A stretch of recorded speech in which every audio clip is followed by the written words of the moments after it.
Hello guys, তো শুভ দুপুর। তো সকাল থেকে আমাদের সঙ্গে ভিডিও শেয়ার করতে পারিনি, কারণ হচ্ছে কবুর শরীর খারাপ ছিল।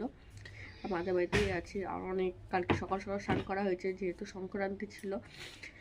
আর ঘুরতেও গেছিলাম, অনেকগুলো কাপড় ছিল, সব ধোয়াধুয়ি হয়েছে, এত ঠান্ডা লেগে গেছে তার জন্য। আর মাঝে বাড়ি এখানেই কাপড় ধোয়া হয়েছে। তো মা আর কালকে যেতে দেয়নি, তো রাত্রে এখানেই ছিলাম। তারপরে জ্বর চলে এসেছিলো, আসার পর রাত্রে খুবই শরীর খারাপ করছিলো, পা হাত খুব চিপেছিল। তো বৌদি আবার পা হাতগুলো টিপে দিল। আর রাতভর ঘুমোতে পারিনি, এত জ্বর। সকালেও জ্বর এসে, আর ভিডিও তোমাদের একটাও শেয়ার করিনি, অনুষ্ঠান ভিডিও।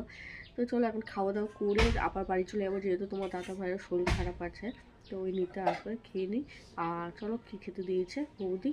চলো, বৌদি দিয়েছে কালকে বড়ির রসা, ওটা গরম করে দিয়ে, শাক আছে, আর এটাও শাক আছে, এটা পালং শাক আছে, বেগুন, একটা টক করেছে। তো এইসব হয়েছে রান্না আজকে দুপুরের লাঞ্চ। তো চলো দেখতে থাকো, টাটা।